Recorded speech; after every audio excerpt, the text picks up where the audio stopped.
one is not going to take very long either. Like I said, I just want to give you some information.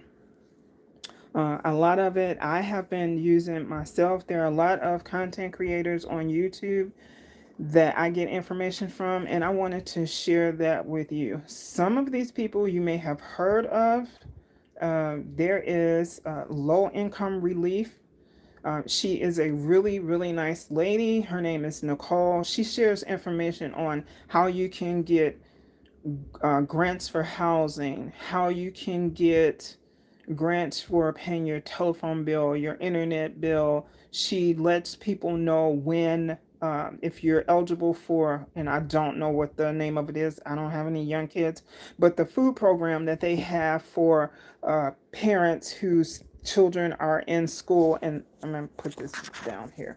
And they can get food stamps for the children, whatever that program is. I think it's something like PBT or something like that. Well, she gives the schedule for every state of when that money will be delivered, and she's letting some people know that states who had disapproved it before or they ended the program, that some of them are picking it up again. So you might want to give her a listen, go to her channel and subscribe. She has a lot of information. She gives information on shopping through Amazon if you have an EBT card, and even some things that you can get that are non-food items that you can get with your EBT card, as long as, and I think she said 50% of what you got. Hey, Truth. Hey, Miss Money. As long as 50% of what you purchase had some type of food in it. But she's really good at explaining that and giving you ideas about a ton of different things. So again, I would check out Low Income Relief. And they also have a newsletter, and the newsletters are catered to uh, you, whether you're a young family or you're a single person or you're a disabled person or an elderly person. They have newsletters that can cater directly to your situation. So I like them. There's another content creator on here, and she goes by the handle of Granny Karma. Now, she is the person that refreshed my memory about canning. She is really good at it. She has lots of information on it. She also is the heartbeat in her area of what's going on with the food and the shortages and what you need to stock up on, and she shows you how to prepare it and how to put that stuff away. She also has a lot of information coming her way. Well, she's in the south, so she gets information that may come that way before it comes north and midwest and west. Actually, she had a live the other day stating that if you trust banks with all your money, you might want to reconsider. There is some bank, and she did give the name of it. Hi, Karen. Thanks for coming. Some bank. That bank is not in my area, so I didn't pay too much attention to the name. That for almost 14 days, people have not been able to use their debit cards. They have not been able to get money out of the bank because the bank stated that they were going through some computer changes. It's like no bank should be offline for that long. So you don't have access to your money. I hope that doesn't happen with any other bank. I hope those people are able to get their money. I don't know if that bank is insured. I have no idea, but head on over to her. She can probably give you some information about that. Like I said, that bank is not in my area, so I didn't give it a whole lot of thought. But if that is something that we may be looking at in the future, at least you have an idea. One, and I don't even know the name of this, but there, I know that, what is it, SpinNet or something like that, is a place that a lot of people, it's an online banking thing. A lot of people who, can't get a regular bank account or a credit union account, they, get into that online banking stuff. If that's happening with this bank that she's talking about, Could that happen with SpinNet? I have no idea. I don't do that type of stuff. I'm just, bringing it to your attention because it was brought to my attention. There is a man, and I love him for his financial information. He's a certified public accountant. He's out of Chicago, and that might be why I like him. That was my home state. It is Clearview Tax. He has probably a million followers. He gives good information about taxes and investing and the bitcoins and all that stuff. But what I like him for is that he is really on top of what's happening with the government. You don't know if he's Democrat or Republican. He is the truth. With whatever's going on with the government, he will come and say, yeah, I don't really think that they're telling us the truth. And for sure, comes out maybe 2 weeks later, they come out and say, oh no, we didn't give you the right information. So I don't know who he knows, but he seems to know when they're lying. So I love him for that. He actually came out with something today, and I haven't completely finished watching the video, where he was actually saying last month that, I don't know why they're avoiding using the word recession. I don't know why they're avoid talking about inflation, but okay, so now it comes out with the government is talking about that we're at a 9.1 with inflation. Not good. So yeah, I like him because he comes out with it before anybody else does. So I'm always going to give him a look, and I suggest you check him out too. Now, there's some other sites that I use, and I get these through the email. A lot of us have pets. So there is this website, and it's called The Spot. Any information that you need about your cat, your dog, your hamster, whatever it is that your pet is, that's a good website. Different things that are happening with this weather that we've been having, rain and then heat and then whatever. There's been an play on word uptick with the ticks, and they give you lots of information, even natural things that you can do with your animals to try to ward off or prevent. They are telling you different illnesses that you can look out for with your pet. So I really like them. Again, they're called The Spot.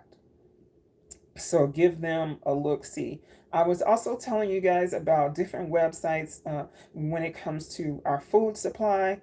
One of them I use is the USDA Food Safety. That is a website that you can go to. Lady Snoop, you're over here? Wow, I'm shocked. Well, welcome. Anybody's welcome.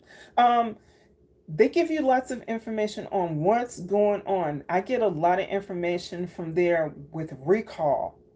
When it comes to the recall on, chicken, ground beef, vegetables, whatever it is dealing with your food, and what, the safety issues with the peanut butter. I don't know if you guys heard about it, but there's been this big recall on peanut butter, not just the peanut butter itself, but look at all the products that are made with peanut butter. I don't think a lot of people realize that if you can't buy the peanut butter, you don't need to be buying things made with peanut butter. There are cereals made with peanut butter. There are desserts made with peanut butter. They just came out with something yesterday about Reese's candies. They're recalling that. So, be careful, watch out. So you might want to do yourself a favor and go to and sign up for their email, and that is USDA Food Safety.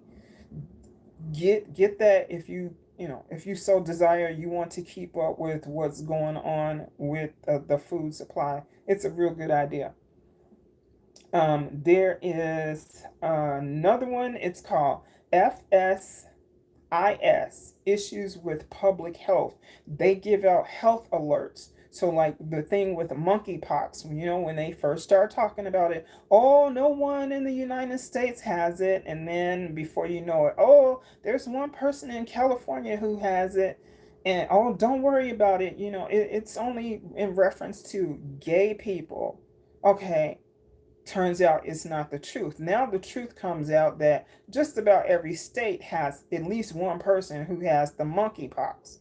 And even in children, they have it. It's We even have one case in my state.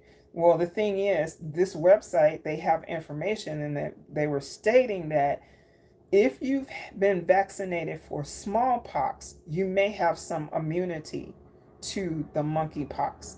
I don't know how all that works, but if you want to check out the website, it may give you more information if you're interested in that. I don't even know if children today are vaccinated for smallpox. I hope so, especially if that is going to give you some immunity um, to the monkeypox. Let's see. What's another website that I wanted to share with you? Oh, here we go. This is the Corona World Virus. Hi, Vibrant. Nice coming. Thank you for coming by, Vibrant. Uh, the Coronavirus World website, they give you all of the updates on the variants and what's happening with them. I know a lot of people don't believe in it, but check it out anyway.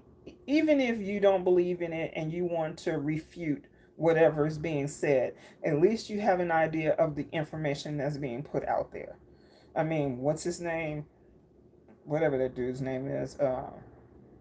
Fucci, whoever the hell that guy is. Anyway, okay, so now he said that he had it. Now, the last thing he said is that even if you had it, it doesn't mean that you can't get the other strains.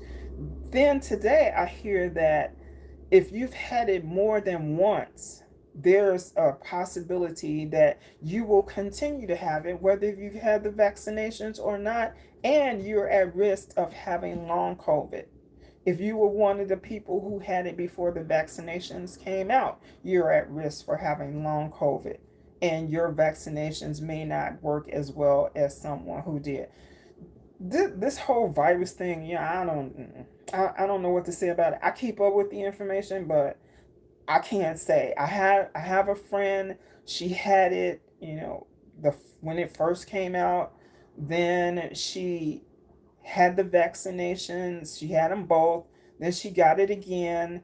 Then, she had the two boosters because she had to have surgery. So she had the second booster. She had it again. And last month, she had it again. And the last time she had it, it was worse than the first time.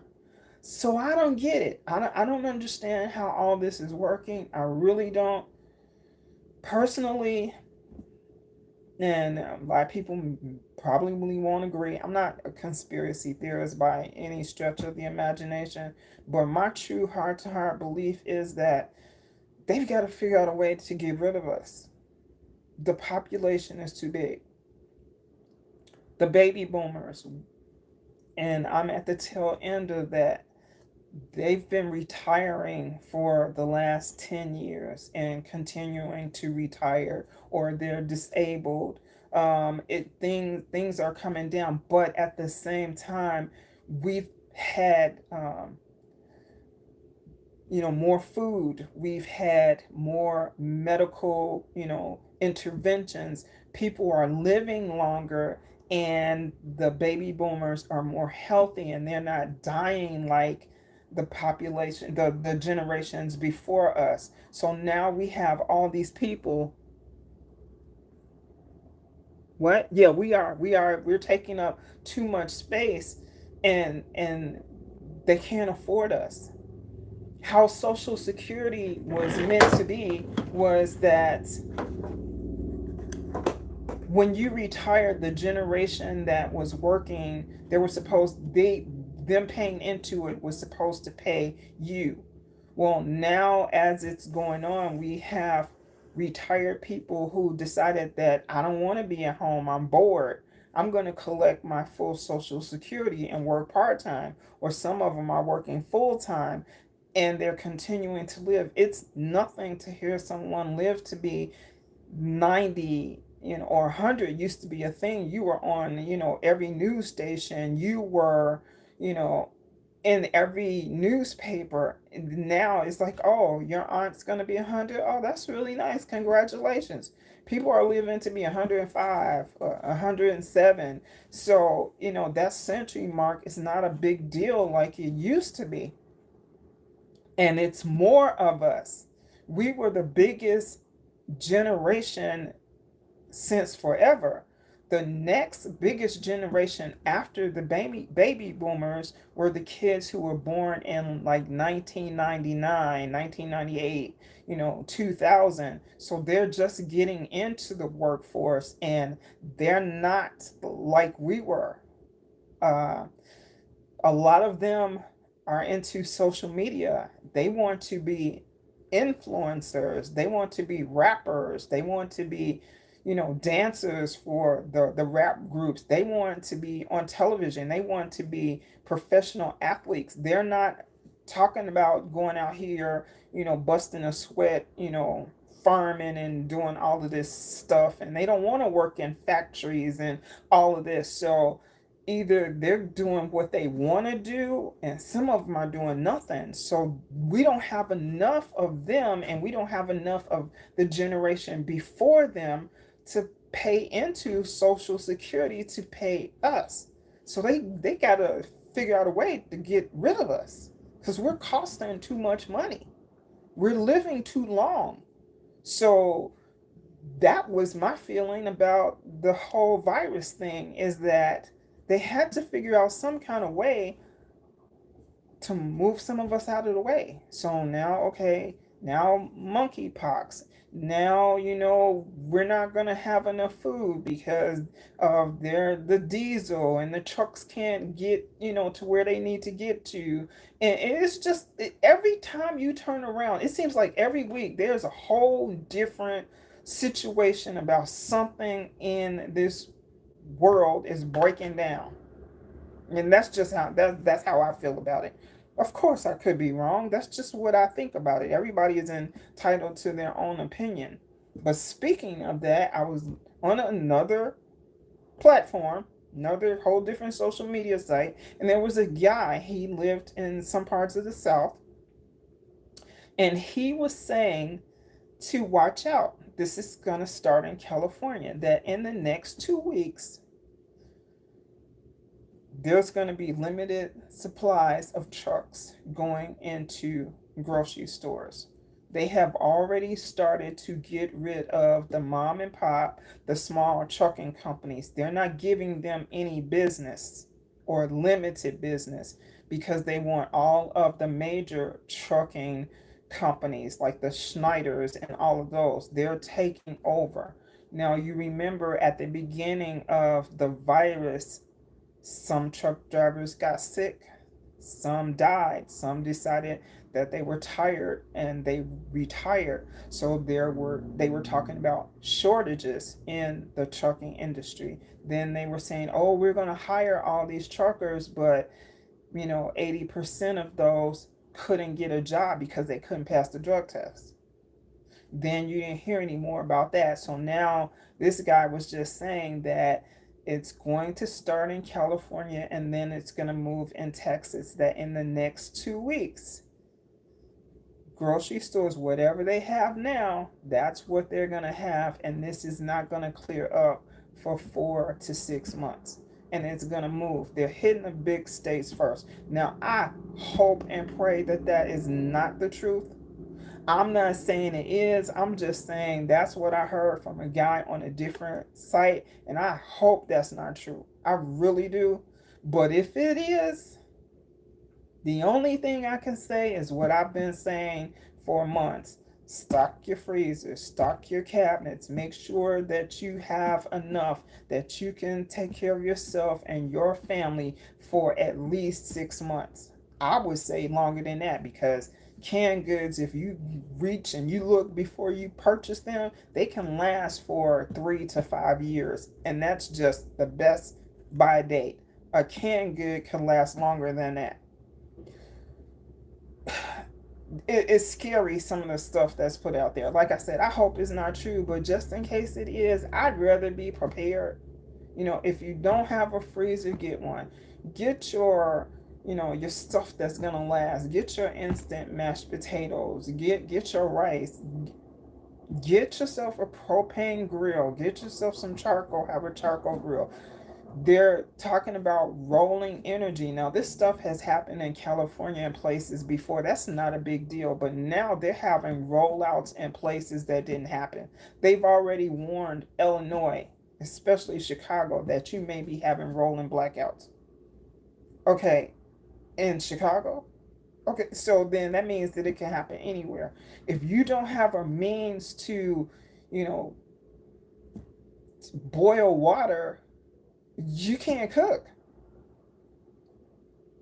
Most appliances nowadays, even if you have a gas stove, when you turn that knob and it goes click, click, click, that's electricity starting your stove. You can't do anything. So get yourself some propane, get yourself some charcoal so that you will be prepared. If those blackouts roll like that, you should know, let your water run before you use it, because your hot water tank it's heated up by gas, which is ignited from electricity. Protect yourself. Make sure you have medication in your house. If you have a provider and you use routine medications, if you can get an extra month supply, do that. Most doctors that I know won't do it, but if you're lucky enough, then do that. Protect yourself. There's another website. I don't have it on here, but it is through the FDEA, yeah, well, drug people, that you can go on, and I'll find that later and I'll post it in the comments, that you can go and check and you can find out what medication that you may take that may be in shortage. It happened to me before. One of the vitamins, that prescription vitamins that I have to take, it was in low supply. So I kept checking because I knew within a week I was going to need to go and get that prescription refilled. And just so happens, you know, a couple days before that, it was at, mid supply. So those are things that you need to check. There's a lot of information out here, you know, go with what your gut feeling tells you. Try not to become overwhelmed, but keep your eyes open. And this is basically what I wanted to give you today. I am going to go back and, show you what to do with the stuff that you can use from when you juiced. I promise you, I'm still juicing, but I do more of, I want to be able to consume it right away. I don't like cleaning a juicer, for one thing. I'm lazy. But when you do juice, don't throw away that product. There's so many different things that you're working. Oh, that's okay. That's okay, Truth. Hey, I'm just glad you were able to stop by. There are things that you can do with it.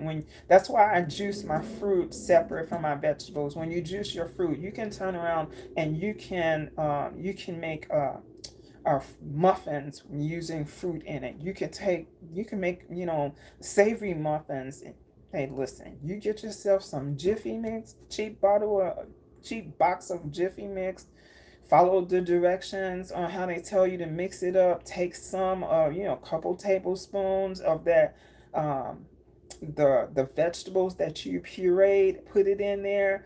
Top that with some cheese before you put it in the oven. Yeah, use that stuff. You can take something that's unhealthy and, you know, boost it up to give it some vitamins. You can take some of that puree from your vegetables and put it in your omelet and put some cheese on there, especially for kids when they're like, I don't want that stuff. Okay, well, then you kind of make it pretty. Take some of those vegetables, put it in your ground beef when you're making a meatloaf, or if you're making meatballs, and then you put it in, have your meatballs and your spaghetti sauce. They won't even know what's in there. You do not throw that stuff away. There's always something you can do with it. Take some of the fruit that's been, ground up in your juicer, and put it and mix it in your ice cream. and then refreeze it, and then you've got something healthy to go with something that's not so healthy. So there's always a way that you can use those products. You know, we're getting to that point where you need to stop throwing away so much. You really do. You need to reuse that stuff. You know, remake over your meals. Do something with it. But anyway, okay, I've talked enough, guys. There are a lot of people who are live right now, and there's some good, juicy gossip out there. Hey, hey, how are you doing? My, my M. That's my M. There you go. I want to get out there because I'm just like the rest of you guys. I like a little bit of that mess. So I'm going to jump off of here and I'm going to go check out that mess. And I will see you guys in the street. Thank you so much for joining me. And I will make some videos. I'm not going to promise you I'm going to do it this week, but I'll do something next week. Okay, Vibrant. Okay, guys. Thank you for coming by. See you guys in the street. Bye.